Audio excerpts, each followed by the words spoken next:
औज़ुबिल्लाहि मिनश्शैतानिर्रजीम बिस्मिल्लाहिर्रहमानिर्रहीम। अस्सलामु अलैकुम बच्चों।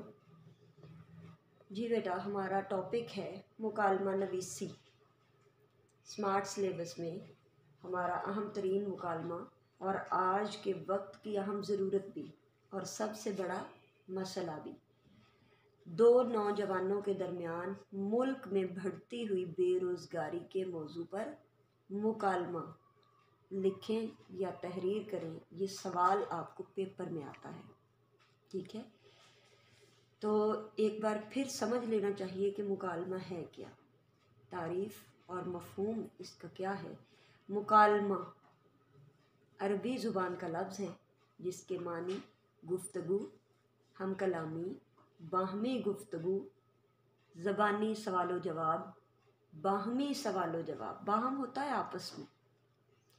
इस्तिलाही मानी दो या दो से ज़्यादा अफराद के दरमियान गुफ्तगू को मुकालमा कहते हैं। ये गुफ्तगू आम तौर पर सवालो जवाब की सूरत में होती है। मुकालमा इस तरह से आगाज़ किया जाए कि फितरी लगे, नेचुरल लगे, ठीक है। तो इस तरह एक ब्रैकेट में हम मंज़र लिखेंगे दो चार अल्फाज में। स्टेशन पर अभी गाड़ी ठहरी हुई है। डिब्बा नंबर कोई भी फर्जी नंबर हुआ करते हैं, 8 लिख लें, 9 लिख लें। एक वजी नौजवान जिसके चेहरे से खस्ताहाली आया है सीट पर बैठा हुआ है। इतने में एक और नौजवान इसके साथ वाली सीट पर आकर बैठ जाता है और गुफ्तगू यूं शुरू होती है। ब्रैकेट बंद कर देंगे। फिर हम इन किरदारों को लिखेंगे। नौजवान अस्सलामु अलैकुम, इस्तिजाबिया की अलामत डलेगी, नदाइया की अलामत डलेगी। नौवारद यानी जो बाद में आया है, वालेकुम अस्सलाम, फिर वही अलामत। नौजवान क्या नाम है आपका, इस लफ्ज़ के बाद सवालिया निशान डालेंगे, क्या नाम है आपका, ठीक है। नौवारद मेरा नाम असद है, आप अपना तारुफ कराना पसंद करेंगे, सवालिया निशान डालिएगा एंड पर। नौजवान मेरा नाम उमर है, एक सर्द और लंबी आग भरते हुए। ये जुमला ब्रैकेट के अंदर लिखिएगा। एक मरतबा फिर किस्मत आजमाने के लिए चल पड़ा हूँ, फुल स्टॉप। परसों के रोज़नामा नवाए वक्त में पढ़ा था कि अल्फला बैंक के चंद कैशियर दरकार हैं, ठीक है। अल्फला बैंक को चंद कैशियर चाहिए, ठीक है। असद हैरान होते हुए, इसका मतलब है हमारी मंजिल एक ही है, यानी दोनों नौजवान उसी नौकरी की तलाश में जा रहे थे, ठीक है। क्या तालीम है आपकी, सवालिया निशान। एमकॉम की ये 2 साल गुजर चुके हैं।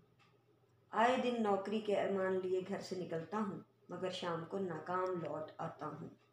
उमर, अब देखिए बेटा, ये जो नौजवान है ये पहले से वहाँ मौजूद था। नौवारद, जब तक उसने अपना नाम नहीं बताया नौवारद लिखा गया, यानी जो बाद में आया, ठीक है।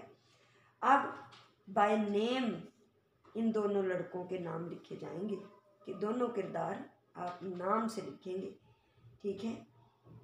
जो बाद में आया है उसका नाम है असद, जो पहले बैठा है उसका नाम उमर है। तो इस तरह दोनों आपस में मुकालमा जारी रखेंगे। उमर, नौकरी मिलना तो दीवाने का ख्वाब मालूम होता है। मैं भी मुसलसल 3 बरस से नौकरी का मुतलाशी हूँ, मगर एक शायर ने क्या खूब मेरी नक्शा आराई की। तेरी खातिर हर रोज़ सहरा नवर्दी करता हूँ, प्यासा हूँ अब तक मिला नहीं जामे दीदार। असद, हमारे मुल्क में भी अजीब दस्तूर है, जिस कदर शरअ तालीम में इजाफ़ा हो रहा है, मुलाज़िमत नायाब और बेरोज़गारी में मुसलसल इजाफ़ा हो रहा है। उमर, पहले तो ये सुनते थे कि फ़कत अनपढ़ ही बेरोज़गार होते हैं, मगर ये तल्ख हकीकत है कि मौजूदा दौर में तालीम याफ्ता ही ज़्यादातर बेरोज़गारी का शिकार है। असद: हाँ, क्योंकि अनपढ़ और कम तालीम याफ्ता की अक्सरियत कारोबार इख्तियार कर लेती है और हम जैसे आला तालीम याफ्ता बरस हा बरस नौकरी के बखेड़ों में उलझे रहते हैं। उम्र: इस बेरोज़गारी की कई वजूहात हैं। अव्वलीन वजह तो सरमायादारों की उजारादारी है। किसी दौर में हम कहते थे कि जान है तो जहान है, लेकिन अबुल कलाम आज़ाद ने क्या खूब कहा था, ज़र है तो जहान है, यानी अगर पैसा है तो ही दुनिया आपको पहचानेगी। असद: हाँ, ये तो है, पैसे ना हो तो डिग्री को कौन पूछता है। फिर उससे दोहरा नुकसान होता है, एक तरफ नालायक ओहदेदार तो दूसरी तरफ हक तलफी। उम्र: इसके ज़िम्मेदार मुअम्मर हजरात भी हैं। उन लोगों की उम्र 60 साल से तजावुज़ कर जाती है मगर मुलाजमत पर चिमटे रहते हैं। नतीजतन नौजवान नस्ल की बुरी तरह हक तलफी हो रही है। असद: एक और बड़ी वजह सिफारिश है। आजकल नौकरी के लिए पैसा हो या सिफारिश, वरना नतीजा मायूसी निकलता है। उम्र: इन हालात में तालीम याफ्ता नौजवान इंतहाई मायूस होकर रह जाते हैं, और ख़ास तौर पर जिन वालिदैन ने अपनी औलाद को बड़े कठिन और मुश्किल हालात में तालीम दिलवाई होती है, जबकि उनकी औलाद को मुलाज़मत नहीं मिलती तो उनके सारे ख्वाब रेज़ा रेज़ा हो जाते हैं। असद: मेरे वालिद की भी यही हालत है। वो एक मिस्त्री हैं। दिन रात मेहनत मशक्क़त करके उन्होंने मुझे पढ़ाया और आज बुढ़ापे में वो मेरी बेबसी का मंजर देख रहे हैं। उम्र: नौकरियों की इस गैर मुनसफ़ाना तकसीम, यानी जिसमें इंसाफ नहीं होता, गैर मुनसफ़ाना तकसीम ने पाकिस्तान की बुनियादें हिला कर रख दी हैं। यहाँ तो नस्ल दर नस्ल नौकरियों का सिलसिला है। असद: आपको कोई भी रोज़नामा उठा लीजिए, असामियाँ खाली हैं, यानी जगह है, सीटें हैं, लेकिन नौकरी कोई नहीं देता।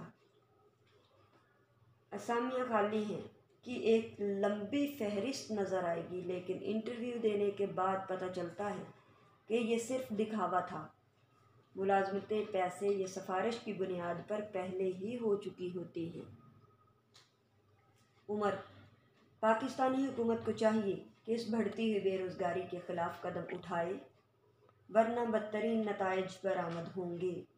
असद: इस तरह की हालत मुझे मायूस कर देती है, लेकिन फिर ला तक़नतू मिन रहमतिल्लाह, यानी अल्लाह की रहमत से कभी मायूस ना होना, ये प्रोमिनेंट करके हवाला दीजिएगा, के तहत उम्मीद बाकी है। और फिर इन्नल्लाह मस्साबिरीन, अल्लाह सब्र करने वालों के साथ है, को मद्देनज़र रख कर सब्र का दामन थामे हुए हूँ।